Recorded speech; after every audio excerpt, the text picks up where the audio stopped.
Hello and welcome to the marketing strategy for DateCrate.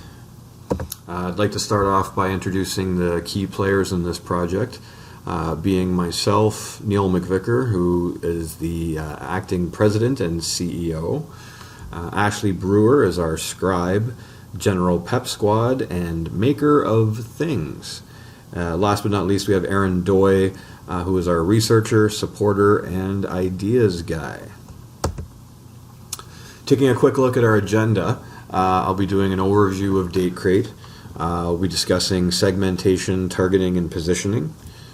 Segmentation specific for B2B, our competitive advantage, our marketing environment, and our decisions on product, pricing, promotion, and distribution, followed last but not least by a call to action. We've decided on a company that provides a date night in a crate. Each crate will contain one packaged DVD of an appropriate date movie, spread across several different genres to appeal to a wider audience, as well as fresh local ingredients to match the recipe inside the crate.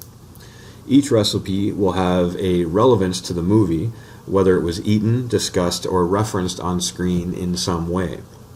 These boxes can be purchased through a subscription service at either a weekly, monthly, or quarterly interval, depending on the financing of the consumer. So one example might be, if you remember the movie When Harry Met Sally, we could have a When Harry Met Sally themed date crate, which would contain recipe and ingredients for pastrami sandwiches and apple pie, as well as a new DVD copy of the film. We will initially be offering subscriptions through an existing online channel partner, being cratejoy.com.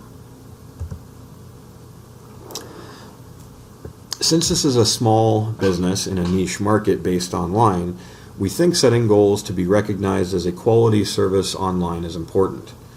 In today's market, social media presence is very important. Therefore, setting a goal to attain 10,000 likes across all of our social media platforms in a 6-month period is both reasonable and necessary. Having the company ready after the first month of organizing is important in order to start profits coming in as soon as possible to begin offsetting startup costs. Setting a small goal of 3 boxes a week is easy enough to achieve during a 1-year period, but is also high enough to ensure that we have enough money coming in to offset the production and labor costs, while also setting aside enough money to pay back debts. Providing a quality service and maintaining a good social media presence could make being recognized as an editor's pick on cratejoy.com an achievable goal. Aaron Doy commissioned a survey via SurveyMonkey. When asked if respondents would be interested in a subscription box service containing a movie, a recipe from the movie, and the ingredients to make it, 32% of people said they would be interested in a monthly subscription, while 33% of people surveyed said they would prefer a one-time purchase. 35% of people surveyed were not interested. The survey indicated that women were the most interested in the product, with 42% stating they would be interested in a subscription and 35% being interested in a one-time purchase. Men surveyed 32% indicating interest in a subscription and 26% in a one-time purchase. Women aged 18 to 40 indicated they were the most interested in the product. 63% of women aged 18 to 30 indicated they would be interested in a subscription and 27% in a one-time purchase. 50% of women aged 30 to 40 were interested in a subscription and 30% in a one-time purchase. Women over the age of 50, however, decided they would be interested in a one-time buy, coming in at 77%, or not at all, making up the other 33%. Women aged 50 plus made up 28% of females surveyed. The income range for the people surveyed who said they were interested in a subscription or a one-time buy varied. 62% claimed a household income of less than $50,000. Based on this information, we concluded that our key demographic is women aged 18 to 40. When marketing our product in a B2B setting, we focused more specifically on B2B e-commerce. Our reasoning behind this is that with a product like ours that is marketed so specifically towards a group of consumers, it becomes less marketable to businesses. In this case, we considered the company that influenced the idea being CrateJoy.com, wherein the website sells subscriptions for these boxes. For CrateJoy, this arrangement is a strategic alliance because there is an added draw to their website, which in turn increases the output of subscriptions and overall profit, while not dramatically increasing inventory or workforce costs. The niche competitive advantage would be the best route to take for our business model. We are planning utilizing an existing market being CrateJoy.com and catering to a specific segment of that market in women aged 18 to 40. DateCrate should take on a social CRM system because of this. Through direct interactions via social media, being reviews, suggestions, and conversations, the company can analyze words used, brands mentioned, or ideas mentioned. We could also analyze which social media platforms are most common for our target market. Through direct contact with customers, we feel we would be able to build a better relationship and influence whether we are recommended to other people for future purchases. This method, combined with sales information, seems the most logical to us. Beyond that, we have the benefit of a built-in CRM system through our online subscription services. We are able to see how many people are looking at our products, what websites they were on before and after, and what types of subscription offices tend to be the most interesting. If we are turning off potential customers with too high of a price for a long-term subscription, we're able to work with our social media team to figure out what prices our clients are most likely to come back for. In looking at our marketing environment from a competitive standpoint, we would certainly benefit from having awareness of the number of competitors in our market space. Using CrateJoy.com's current base as a reference, there appear to be 17 competitors within the realm of our targeted space, although thankfully none of which originate in Canada. So choosing a seemingly competitive product would result in extended shipping times and potential duties and extra fees, making us more appealing to the Canadian market. On the regulatory, political, or legal front, we would of course stand to benefit from a current understanding of an ongoing understanding of the Canadian motion picture rating system, and other legal considerations could include customers that falsely represent their age, any harm that could come from the consumption of a product that through our subscription, and we would also benefit from just a general overall knowledge of any potential risk areas that could result in legal action against us.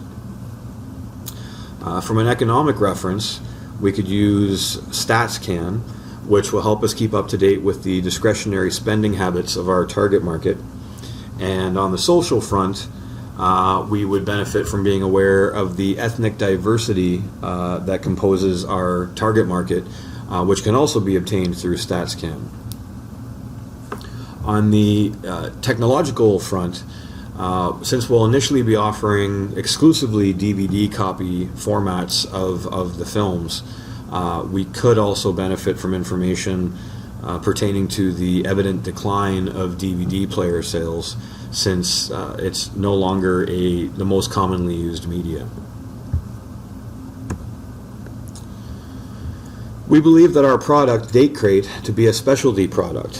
While it has some of the characteristics of an unsought product, we believe that because of the existing online market for specialty crates, suiting individual styles, tastes, and needs, the market already exists for our product. From a packaging perspective, DateCrate will ship its products in a faux wood cardboard packaging to play off of the word crate. The company name will be placed on the lid via paint and stencil, with the design giving the illusion of being burned into the wood. Thankfully, global issues aren't all that relevant pertaining to us, as we are exclusively launching in Canada. Our product's pricing objective is profit-oriented. The real rationale behind this choice is in order to make a satisfactory return on investment. because many individual parts of these crates, being some of the organic foods and the DVDs, etc., are costly in and of themselves. The goal is to be ahead on inventory enough that we can be confident that we are steadily working in a profit as opposed to working in a deficit. Beyond that, by working within a profit, our owners and operators are able to expand the business beyond the niche market created for ourselves to potentially become a true competitor to Cratejoy by providing other boxes to suit a much larger audience. We believe that the most reasonable course of action for promoting the Date Crate service is through advertising, specifically online advertising. Our reason for this is because our product is an online-only purchase through various or singular online retailers. The best way to reach our target audience is through an online medium. Our ideal promotion techniques will be through online ads on Facebook, BuzzFeed, Twitter, etc., utilizing pay-per-click, and through cookie information in order to target specific demographics. Beyond that, having a humorous and popular online presence will increase website flow and product popularity. Using a platform such as Google AdWords allows us to hone our ads specific to Canadian audiences based on IP addresses from internet service providers. Date Crate would use a blend of retailer, again being Cratejoy.com, and our own virtual storefront on our own domain, likely datecrate.ca, to sell direct. Cratejoy.com affords us immediate exposure to the market via a known presence, increasing traffic and awareness of our brand. This can also be done with very little overhead. It would, however, be a case of putting all of our eggs in one basket by relying exclusively on their storefront.